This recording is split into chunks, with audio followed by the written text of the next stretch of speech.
Assalamualaikum warahmatullahi wabarakatuh. Perkenalkan, nama saya Alia Zahra Ramayanti dari kelas 10 IPS 3 absen 5. Di sini saya ingin menjelaskan tentang konsep geografi. Sebelum membahas lebih lanjut, kita harus mengetahui dulu dong, apa itu konsep geografi.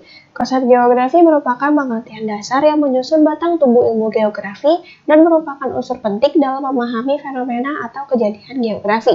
Penjabaran konsep geografi selalu berkaitan dengan penyebaran, relasi, fungsi, bentuk, dan proses yang terjadi. Nah, selanjutnya kita akan membahas tentang macam-macam konsep geografi. Konsep geografi dibagi menjadi 10 bagian. Yang pertama ada konsep lokasi. Konsep lokasi adalah konsep untuk menunjukkan letak geosfer yang ada di permukaan bumi. Konsep lokasi dibagi menjadi dua. Yang pertama adalah lokasi absolut dan yang kedua adalah lokasi relatif.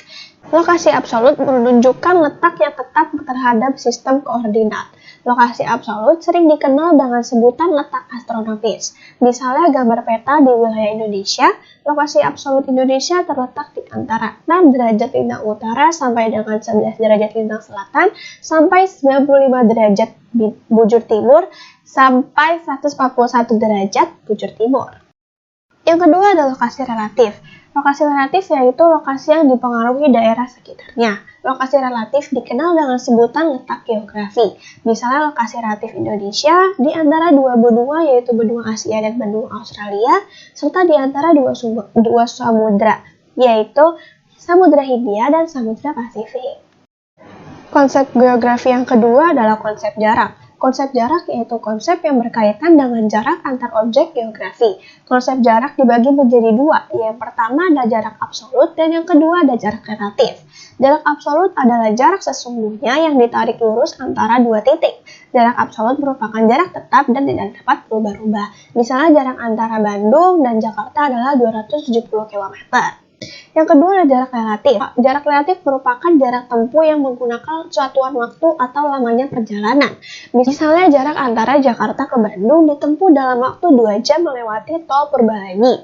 Jarak relatif tersebut akan berbeda apabila perjalanan tersebut tidak melewati jalan tol atau lalu lintas jalan tol sedang macet. Konsep geografi yang ketiga adalah konsep keterjangkauan. Konsep keterjangkauan adalah konsep yang menyangkut ketercapaian untuk menjangkau suatu tempat, sarana apa yang digunakan, atau alat komunikasi apa, dan sebagainya.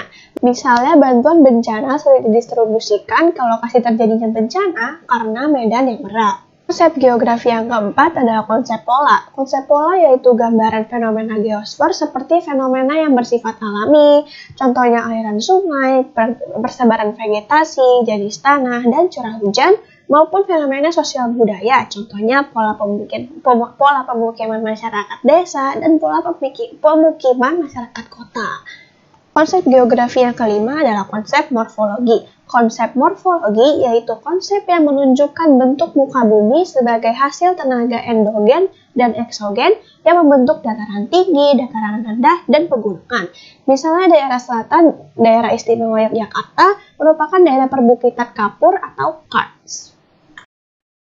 Konsep geografi yang keenam adalah konsep aglomerasi. Konsep aglomerasi yaitu konsep yang berusaha mengungkap kecenderungan persebaran gejala geografi yang mengelompok pada suatu tempat atau pemusatan penduduk. Misalnya kegiatan industri di wilayah Jakarta dan Jawa Barat berpusat di kawasan Jababeka, Pulau Gebang, dan Tangerang. Konsep geografi yang ketujuh adalah konsep nilai kegunaan. Nilai kegunaan merupakan manfaat yang diberikan oleh suatu wilayah di muka bumi pada makhluk hidup tidak akan sama pada semua orang. Misalnya daerah wisata memiliki nilai yang berbeda bagi orang yang berbeda. Oleh karena itu ada orang yang sering mengunjunginya, ada yang jarang, atau bahkan ada yang tidak pernah mengunjunginya. Konsep geografi yang ke-8 adalah konsep interaksi interdependensi. Konsep interaksi interdependensi yaitu hubungan antara wilayah satu dengan yang lainnya yang saling membutuhkan. Bisa berupa mobilitas manusia, barang, atau gagasan dari satu tempat ke tempat yang lainnya.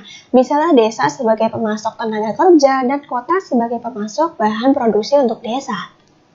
Konsep geografi yang ke-9 adalah konsep diferensiasi area. Konsep diferensiasi area yaitu fenomena yang berbeda di suatu tempat dengan tempat lainnya. Misalnya di daerah pantai, penduduknya bermata pencaharian nelayan, sedangkan di pegunungan, penduduknya bermata pencaharian sebagai petani. Konsep geografi yang ke-10 atau yang terakhir adalah konsep keterkaitan keruangan. Konsep keterkaitan keruangan yaitu menunjukkan derajat keterkaitan antar wilayah baik alam maupun sosial. Misalnya fauna yang hidup di daerah kutub memiliki bulu yang tebal. Contoh lainnya misalnya lalu lintas di Jakarta macet karena mobilitas pekerja yang rumahnya di pinggiran Jakarta. Nah, selesai sudah saya membahas tentang konsep geografi. Sekian dari saya. Wassalamualaikum warahmatullahi wabarakatuh.